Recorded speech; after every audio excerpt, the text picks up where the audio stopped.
Y si se fijan, los dos están de la misma plataforma. Bueno, ambas herramientas, tanto la de los aminoácidos como la parte de metabolismo. Bueno, vamos a ver este. Ay, solo que no es con esta, sino que es con otra. No es con esta, porque si no nos escucha. Bueno, acá tenemos la fichita. Sí, sí lo mira, ¿verdad? Metabolismo del nitrógeno. Sí, sí se ve. Bueno, perfecto. Solo que ahora nos vamos al espacio. Resulta que nosotros, bueno, en la carrera de medicina usábamos esa frase astral cuando algo era muy difícil. Así que la parte metabólica normalmente decíamos que era bastante astral porque era totalmente para memorizar aquel montón de enzimas y aquellas vías y todas las cosas. Sin embargo, pues el objetivo no es que lo miremos así tan astral, sino que lo miremos quizás un poquito más accesible a través pues de esta dinámica con esta fichita.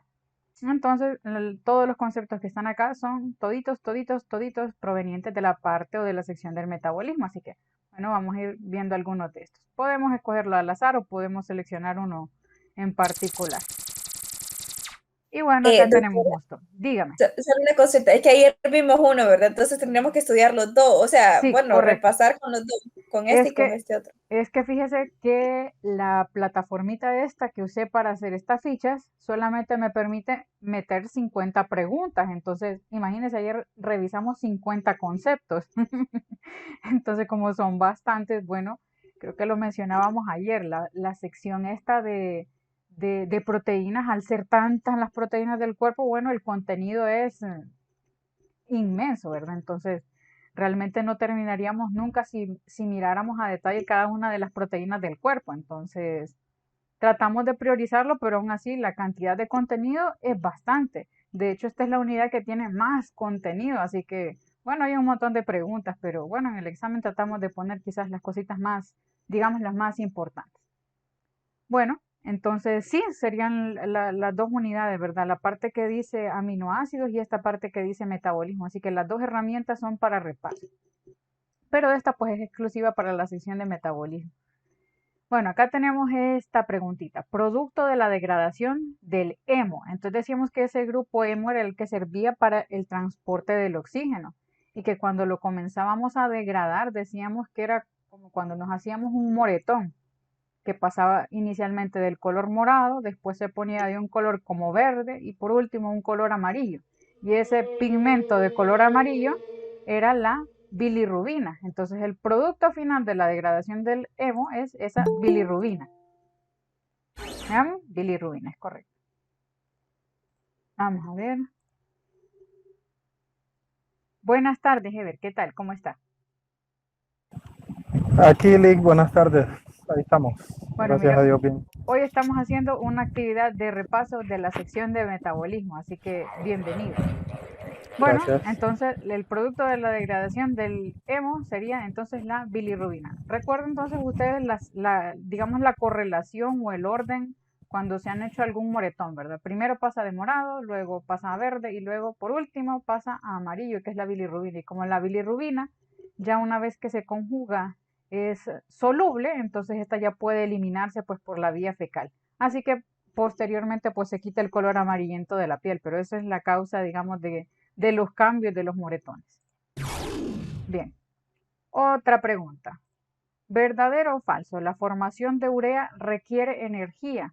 Bueno, todos los procesos de síntesis en última instancia usualmente requieren energía, así que esta lo más probable es que sea cierto, veamos.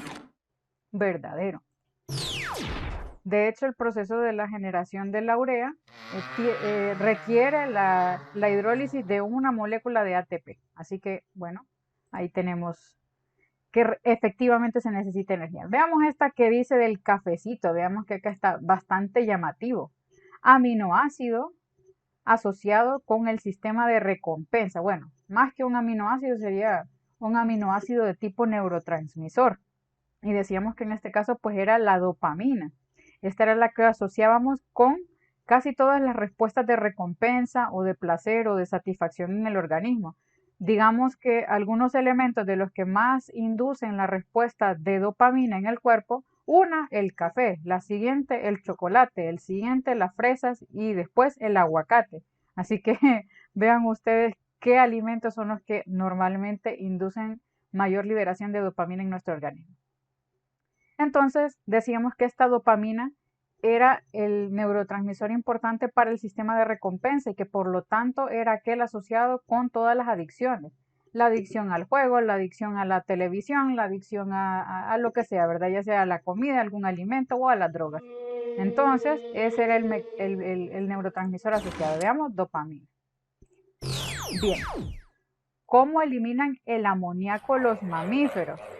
Cuando hablábamos de cómo nos deshacíamos pues del exceso de los aminoácidos en nuestro cuerpo, veíamos que en los insectos o que los reptiles el mecanismo que utilizaban era el ácido úrico. En cambio, los mamíferos la vía que utilizan es la urea, la que excretan a través de la orina.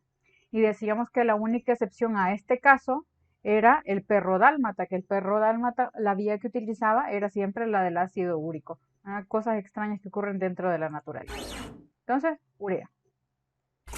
Bien, vía por la que se elimina la bilirrubina. Esta parte creo que ya se los adelanté un poquito, pero cuando ya nosotros logramos degradar el hemo y que esta pasa a nivel hepático y se conjuga, bueno, se elimina por vía fecal, así que por vía intestinal.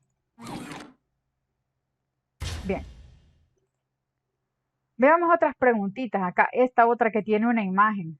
Veamos acá. Característica de la intoxicación por plomo. Bueno, acá tenemos un material interesante y decíamos que habitualmente a la intoxicación por plomo se le suele denominar saturnismo porque al plomo le habíamos puesto ese nombre del dios antiguo Saturno, al igual que el día sábado y que el planeta. Entonces, habitualmente se le denomina saturnismo. Y decíamos que era bastante común en esa época porque las primeras cañerías o los primeros sistemas de tubería pues eran hechos a base de plomo, así que era bastante común que la gente tuviese algún tipo de alteración de tipo neurológica sobre todo por la intoxicación por este metal. Y bueno, algunas de las características que dan es aparte de, digamos, de los síntomas específicos, dolor estomacal, puede haber mareo, puede haber náusea, una característica importantísima es que presentan anemia porque el plomo evita que la molécula de hemoglobina adquiera el hierro en su estructura, así que bloquea totalmente la hemoglobina en nuestro cuerpo. Entonces, anemia. Bien, acá tenemos algunas otras cositas. Veamos acá una pregunta pues bastante sencilla. Aminoácido precursor del óxido nítrico. En este caso es la arginina, aquel que descubrió Sir Salvador Moncada. Bueno, es un aminoácido de la arginina, de la cual deriva este óxido nítrico que funciona como vasodilatador en nuestro organismo. Así que, arginina. Bien. Bueno, una pregunta que ya se les había adelantado también, ¿cómo eliminan el amoníaco el resto de los organismos grandotes? Vean, insectos, aves y reptiles. Bueno, da la casualidad de que todos estos organismos, la vía que utilizan pues es el ácido úrico. En cambio, pues los mamíferos la vía que usan es la urea. Bien, bueno, cuando ya veamos el ciclo este de la conversión de ácido úrico, vamos a ver que en el caso de los mamíferos o en el caso del resto de los animales, este producto proviene de la degradación de las purinas y de las pirimidinas, o sea, las bases nitrogenadas que tiene el ADN, así que ya después vamos a entrar en detalle con esta vía. Bien. Veamos esta otra sección, vitamina indispensable en el embarazo. Bueno, podríamos decir que son todas y estaríamos en lo correcto. Sin embargo, hay una que tiene particular importancia para el embarazo y es el ácido fólico, porque el ácido fólico participa en el proceso de todo el desarrollo del tubo neural, es decir, de todo nuestro sistema nervioso. Así que cuando una persona antes del embarazo pues no tiene una cantidad adecuada de ácido fólico en su organismo, lo más probable es que el niño nazca con algún déficit neurológico. Así que ojo, ¿verdad?, con nuestros niveles de ácido fólico. Bien. Función de las poliaminas. Decíamos que eran aquellas que tenían unos nombres bastante exóticos. Decíamos que había una que se llamaba espermina, otra que se llama espermidina, cadaverina y putrescina. Y decíamos que los nombres eran bien extraños y bien astrales. Sin embargo, el nombre no tenía mucho que ver con la función, porque de hecho estas moléculas no tienen ninguna relación o no tienen ninguna función para hacer que la carne se pudra o para hacer que nosotros seamos un cadáver. De hecho, es todo lo contrario. La mayoría de estas moléculas tienen un papel anti-envejecimiento y nos dicen el estado de qué tanto se está replicando una célula o qué tanta síntesis de ácidos nucleicos existen dentro de la célula. Así que se ha asociado incluso que la mayoría de células que tienen una alta cantidad de estas moléculas se encuentran en un estado de proliferación y que probablemente el ciclo vital sea un poco más largo que aquellas células que no tienen esta molécula, así que se asocia más bien con la longevidad. Vean ustedes, entonces nos indica qué tantos ácidos nucleicos se están sintetizando adentro de la célula. Bien, ay, acá me lo escribió mal la cosita esta, es melatonina. Bueno, da la casualidad que la melatonina se sintetiza primeramente a partir de la serotonina, así que realmente ocurre una interconversión. Nuestro cuerpo primero sintetiza la serotonina y posteriormente sintetiza la melatonina. Ojo, acá hay que diferenciar dos moléculas interesantes.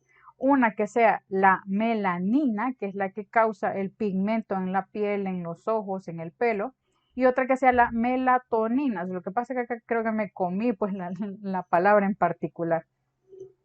Así que en el caso de la melanina, pues esta deriva de la tirosina. Y en el caso de la melatonina, pues esta inicialmente se forma a partir de la serotonina. Pero esta también puede formarse a partir de la misma molécula. Así que vean usted qué curioso. Ambas moléculas, tanto la melatonina como la melanina, pues derivan del mismo aminoácido. Así que vean qué curioso. Bien. Vamos a ver otra pregunta. Esta, anemia perniciosa. Decíamos que la anemia perniciosa era un tipo de anemia en el cual pues los eritrocitos y las células blancas eran de tamaño bastante grande. Pero en el caso específico de la anemia perniciosa era aquella causada por el déficit de la vitamina B12 y que la vitamina B12 pues la necesitábamos para muchas cosas dentro del organismo, para la síntesis de los ácidos nucleicos, lo necesitamos para la síntesis de los aminoácidos, así que básicamente la necesitamos para todo y por eso se afectaban todas las líneas celulares. Pero en el caso pues particular de la anemia perniciosa es porque nuestro estómago no tiene la capacidad de producir una molécula que se llama factor intrínseco que es necesaria precisamente para la absorción de esa cianocobalamina o vitamina B12. Así que, bueno, déficit de factor intrínseco que es necesario para la absorción de la vitamina B12. Bien, veamos esta otra, función de la taurina. Decíamos que este era el aminoácido pues más abundante en el caso de los glóbulos blancos. También funcionaba como un activador a nivel de nuestro sistema nervioso central. Y decíamos que también en el caso pues de los felinos requerían una dieta forzosamente carnívora porque ellos no tenían la capacidad de sintetizar esta taurina. Así que bueno, ahí tenemos algunas de las funciones. Y esta es otra de la función. Vean ustedes que a partir de la taurina nosotros formamos el taurocolato, que es una sal biliar que necesitamos para el proceso de degradación y de absorción de las grasas. Así que bueno, son algunas de las funciones que tenemos acá. Veamos acá. Déficit de ácido fólico causa este tipo de anemia. Decíamos que tanto el déficit de ácido fólico como el déficit de la vitamina B12 causaban una anemia en la cual los glóbulos rojos y los glóbulos blancos eran de tamaño bastante grande y bastante inmaduro. Así que el tipo de anemia se denomina megalo porque son grandotas y blastos porque son formas inmaduras de las células anteriores. Así que el tipo de anemia es anemia megaloblástica. Bien, acá tenemos otra pregunta. Funciones de los aminoácidos aromáticos en las plantas. Y bueno, acá teníamos varias funciones. Decíamos que los aminoácidos aromáticos, pues particularmente el triptófano, era el precursor para la hormona del crecimiento en el organismo. Bueno, en las plantas, ¿verdad? Otra de las funciones era, como podíamos deducirlo a partir del nombre, aroma. Así que todas las aromas de las plantas en su mayoría provienen de algunos tipos de aminoácidos o de combinaciones de aminoácidos aromáticos. Y decíamos un ejemplo, pues la vainilla. Otra de las funciones de estos aminoácidos pues era que regulaban qué tan sensibles eran o no a la sequía o a la humedad, así que funcionaban como osmoprotectores, pero por el momento tenemos algunas de las funciones. Otra de las funciones en particular es que les daban el color, así que el pigmento que tienen las flores deriva precisamente a partir de los aminoácidos aromáticos que tienen ellas. Así que por el momento lo podríamos resumir en estas dos pequeñas características, los aromas y los colores de las plantas. Bien, pasamos a otro punto, la serotonina, un neurotransmisor importantísimo, sobre todo para la modulación del estado de ánimo. Cuando estamos muy tristes, lo más probable es que tenemos muy poca serotonina. Cuando tenemos mucha serotonina, pues es que estamos maníacos y andamos ahí medio loquitos, ¿verdad? Así que aparte de la modulación pues del estado de ánimo, también nos regula el estado de hambre y de satisfacción en el organismo. Cuando nosotros tenemos poquita serotonina, lo más probable es que tenemos hambre, mientras que cuando tenemos suficiente serotonina, pues lo más común es que ocurra la saciedad. Entonces, estado de ánimo y el control del hambre. Veamos otra. Acá tenemos una función de un aminoácido en particular, pero vean ustedes que aquí estamos hablando de un aminoácido de tipo aromático, así que ya podrían ustedes deducir para empezar pues las relaciones anteriores que acabábamos de decir.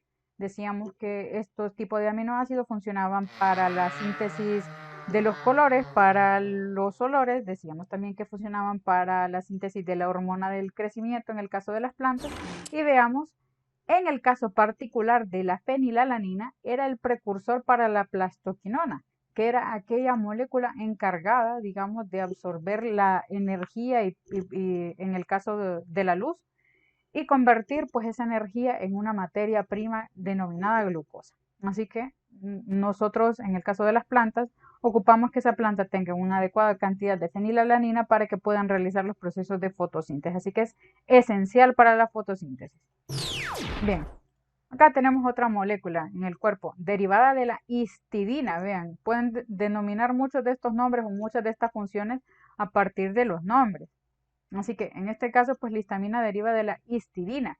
Y decíamos que esta histamina se libera en nuestro organismo cuando nosotros tenemos algún tipo de agresión, ya sea por un agente patógeno o por un agente de tipo alergénico. Y que la reacción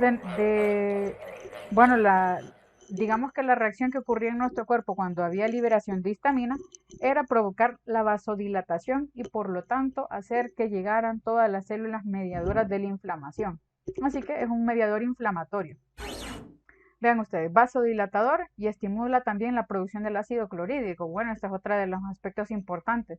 Decíamos que la histamina a nivel del estómago inducía la producción del ácido clorhídrico y también la pepsina, así que la necesitábamos para todos los procesos de absorción a nivel estomacal. Y decíamos también que el humano pues podía generar algunos medicamentos que bloquearan esta histamina. En el caso pues para las alergias creábamos los fármacos de tipo antihistamínico que habitualmente pues dan sueño, y podíamos utilizar otro tipo de medicamentos ya específicos para el estómago, por ejemplo la ranitidina, que lo que hace pues es bloquear la producción de este ácido clorhídrico a nivel estomacal. Así que bueno, otro de los conceptos. Veamos acá, este ya lo habíamos visto, aminoácido a partir del cual se genera la melanina, y les decía yo que ambos productos, tanto la melanina como la melatonina, pues procedían de la misma molécula, así que acá la que vamos a encontrar, ya se imaginarán cuál ustedes, la tirosina. Vamos a ver. No sé si lo observan, no sé si da la vuelta o no, a ver. No se quiere dar vuelta, ahí está, tirosina. Bien. Veamos entonces que ya la lista nos va quedando bastante chiquita y que realmente este capítulo pues parecía un poco pequeño. Pero veamos a ver qué cositas nos quedan acá. Esta, aminoácido precursor de la hormona del crecimiento en las plantas. Y les decía que en este era el caso del triptófano. Veamos acá. Vean ustedes una característica interesante del triptófano en el caso de los humanos. Y es que las ingestas de altas cantidades de triptófano generan sueño en el humano. Esto sobre todo cuando ustedes consumen una cantidad abundante de carne. Este triptófano es particularmente abundante en la carne de pavo, así que si ustedes comen una buena porción de pavo, lo más probable es que tengan un sueño, pero bárbaro, precisamente por la cantidad de este aminoácido en su organismo. Bien, veamos acá otro de los conceptos. Tenemos acá aminoácido a partir del cual se forman las hormonas tiroideas. Entonces les decía yo que también pueden guiarse un poquito por la palabra tiroidea, pues hay un aminoácido que tiene un nombre bastante similar y es la tirosina. Así que la que está acá es precisamente esa tirosina. Bien, veamos este otro concepto. Elementos imprescindibles, en este caso hablamos de 3 vitaminas en particular que son necesarias para el metabolismo del nitrógeno. Y decíamos que habían 3 en particular. Ya habíamos mencionado 2 de ellas anteriormente. Una era la vitamina B12 o cianocobalamina, otra es la vitamina B6 o piridoxina y la otra es el ácido fólico. Así que ahí las tenemos las 3. Vitamina B6, B12 y ácido fólico. Bien, acá tenemos otro concepto. Aminoácido precursor del glutatión. El glutatión decíamos que era la molécula antioxidante por excelencia, aquella que nos defendía de los radicales libres. Y bueno, el precursor en este caso para el glutatión, pues asocienlo un poquito con el nombre, glutamato. Así que el glutamato es el productor del glutatión. Bien. Vean acá, nos quedan otros 2 conceptos de aminoácidos y es que, bueno, en el caso de los aminoácidos pues sirven como para precursores de muchas otras sustancias. Vean acá, por ejemplo, la creatinina. La creatinina era una molécula que decíamos que nos indicaba que también estaba funcionando nuestro riñón.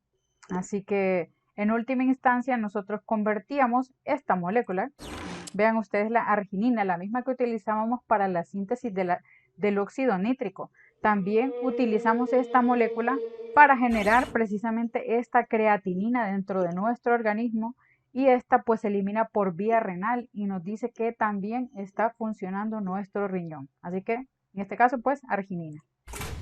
Y vean ustedes, en última instancia, pues acá nos quedó el último concepto aquí un poquito relegado, pero no por eso menos importante.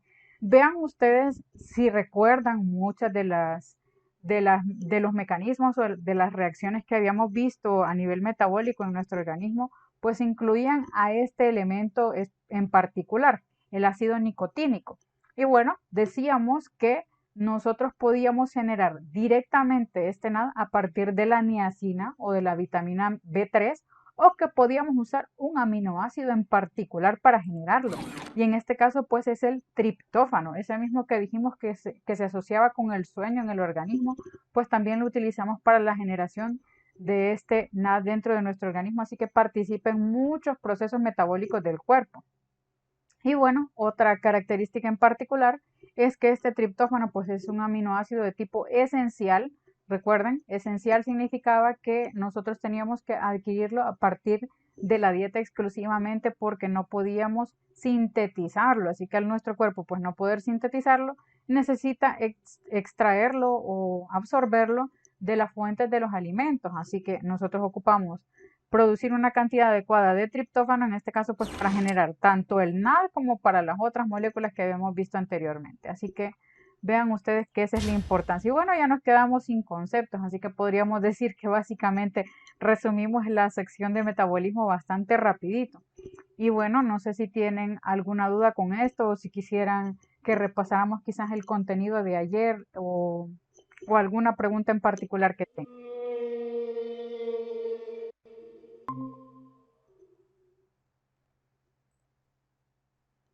No sé si tienen alguna duda, alguna pregunta, algún tema en particular que quisieran repasar. Doctora, Dígame.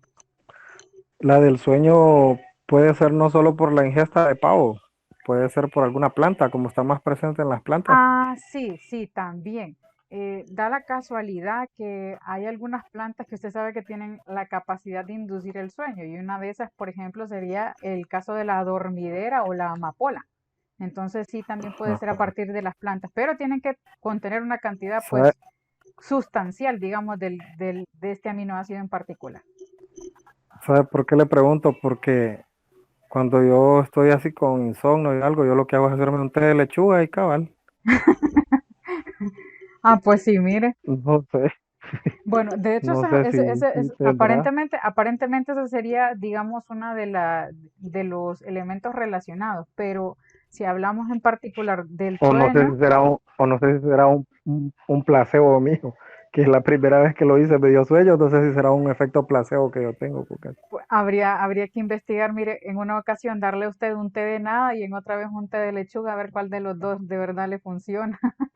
Eso se sí, llama un estudio a doble ciego controlado. Habría que hacer eso sí, va. con usted, ¿verdad? Para determinar si de verdad le da sueño o no. Bueno, a ver, ¿de qué cosita estábamos hablando en particular? De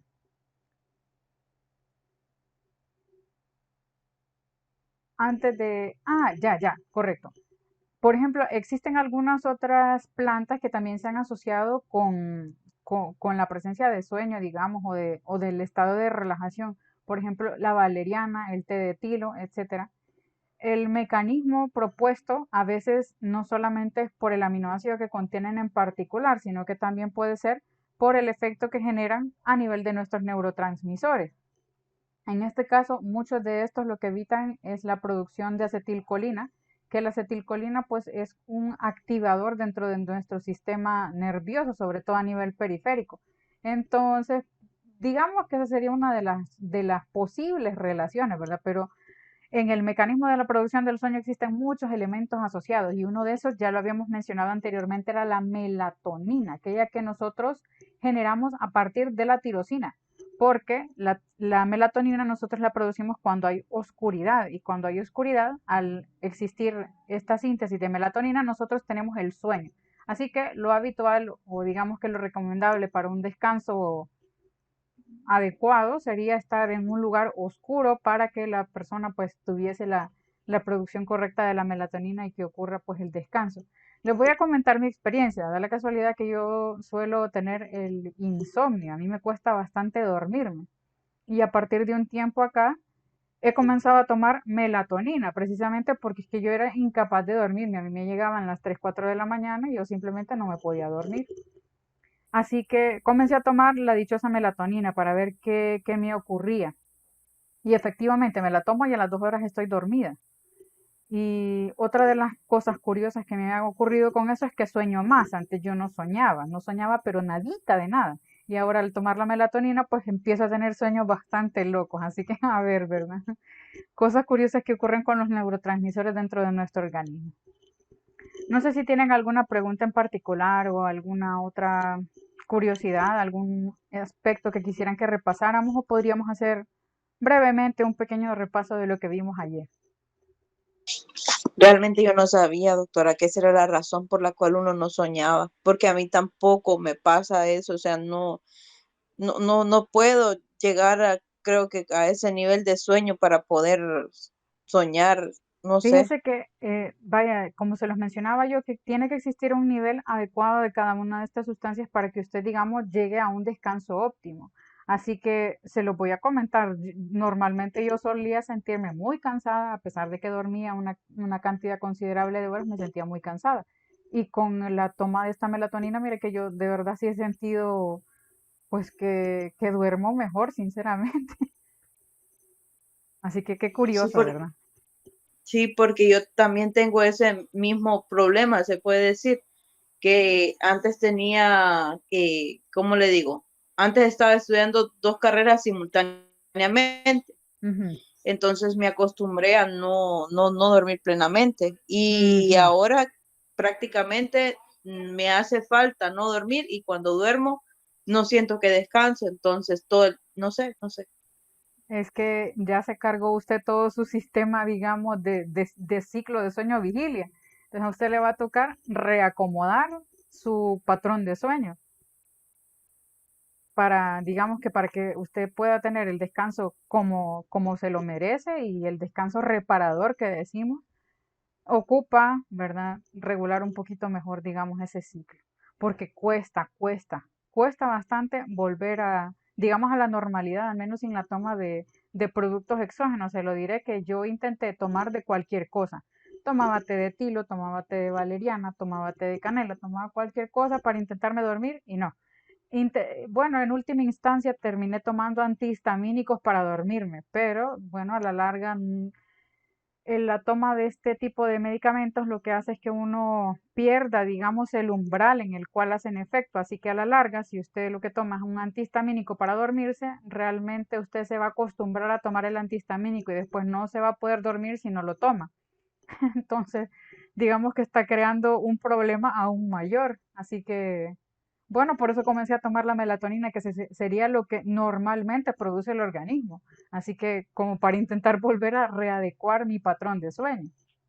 Pero a mí por lo menos me ha ido particularmente bien y ningún efecto secundario, así que estoy feliz por el momento. Ah, bueno, pero para eso hay algún tipo de tratamiento, me imagino, ¿verdad, doctora? M- O cómo. Mire que usted podría probar incluso con esa melatonina. De hecho, la dosis que yo estoy tomando ahorita son 3 miligramos. Y es poquito, y se lo digo, a las 2 horas yo ando con un sueño, pero bárbaro. Entonces yo me la tomo, digamos que intento hacerme un horario sabiendo a qué horas más o menos me voy a dormir y tomármela unas 2 horas antes para que ya tenga como el efecto acumulado. Pero sí podría probar usted con eso, ¿verdad? Oh, ya, bueno, eso no lo sabía, gracias, doctor. A la orden. No sé si tienen alguna otra duda, alguna otra cosa que quieran que repasemos, ¿verdad? Ya estamos bastante sobre la hora, así que no sé.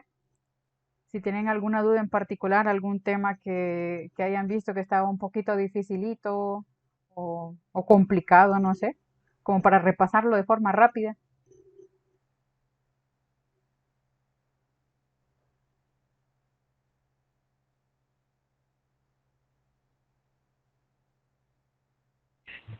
El que calla otorga. Bueno, bueno, vamos a tratar de hacer, digamos, otra vez un pequeño repasito. Vamos a ver acá. Pero nos vamos a tratar de volver, digamos, a la sección que teníamos anteriormente. Vamos a ver, metabolismo del nitrógeno y acá, en el caso de los aminoácidos y proteínas. Les mencionaba yo que en estas dos herramientas pues están la mayoría de los conceptos importantes para el caso de la sección de las proteínas. Así que bueno, acá ustedes tienen algunas herramientas. También anteriormente les había compartido una hojita de fichas con los aminoácidos. Bueno, en el caso de los aminoácidos, la mayoría aparecen de esta forma. Aparece por un lado el aminoácido con su nombre y en la parte posterior aparece la clasificación. Y les mencionaba yo que la clasificación de este tipo de aminoácidos pues depende exclusivamente de la cadena lateral que tienen.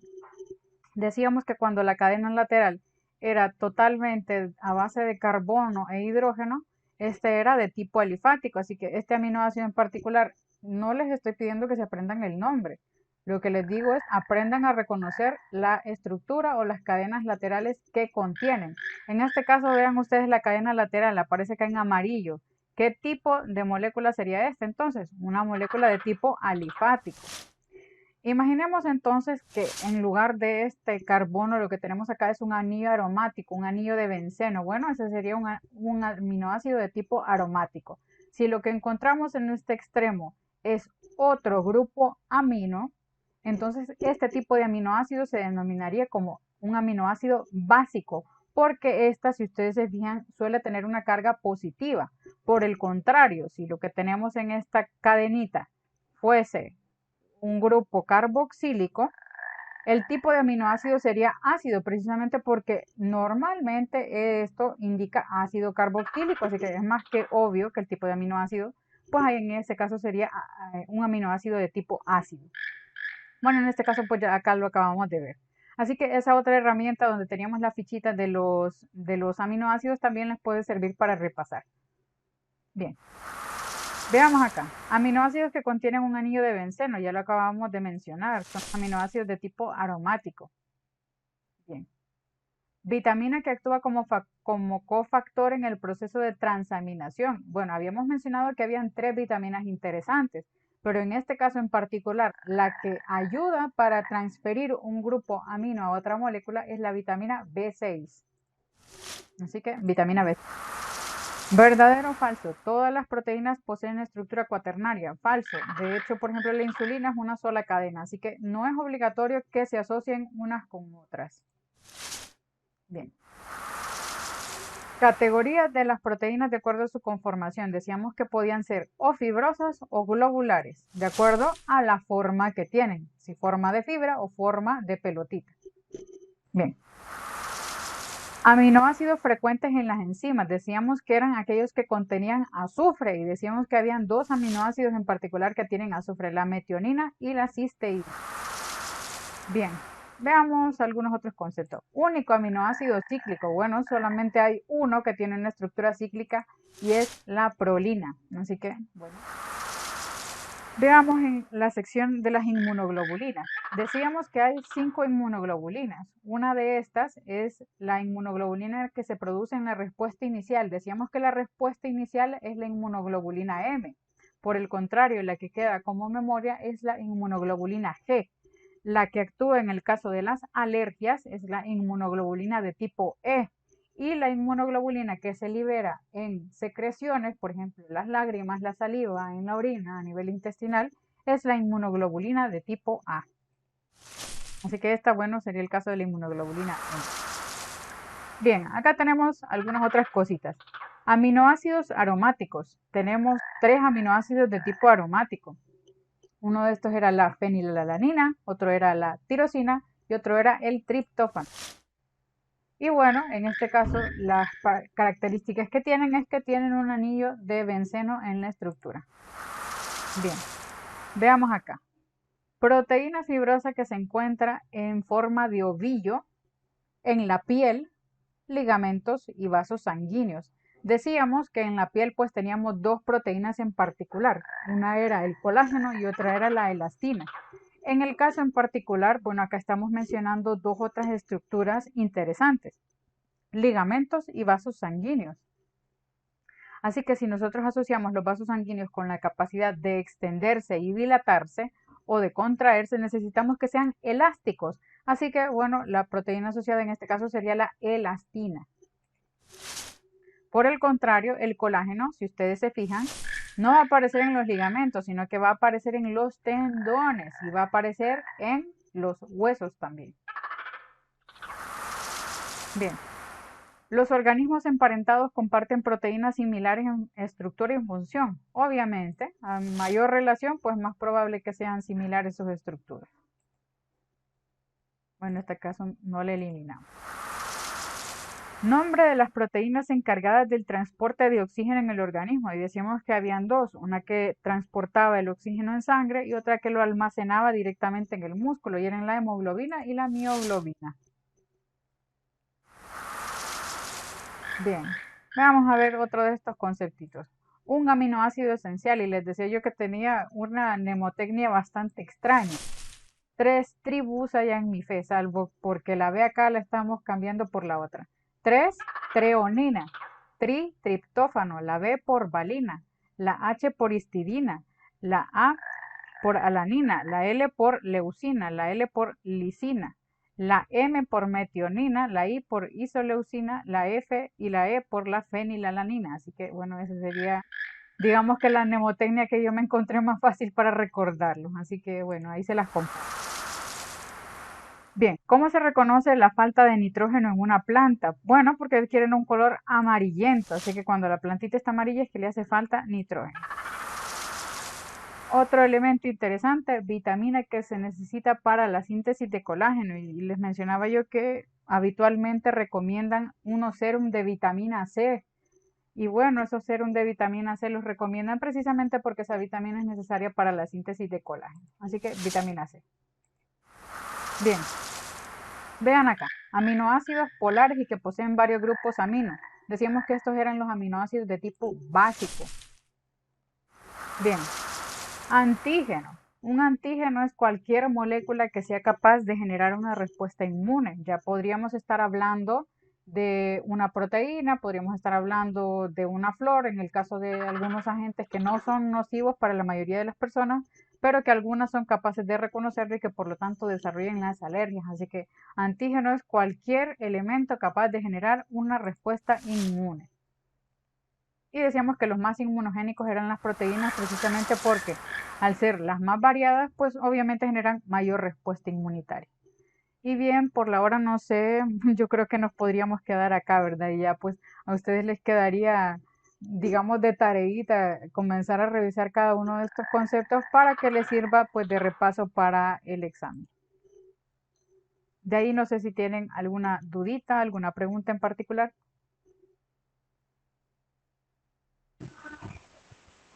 No, doctora, gracias. Bueno, esta vez pues yo creo que hoy sí me grabó aparentemente.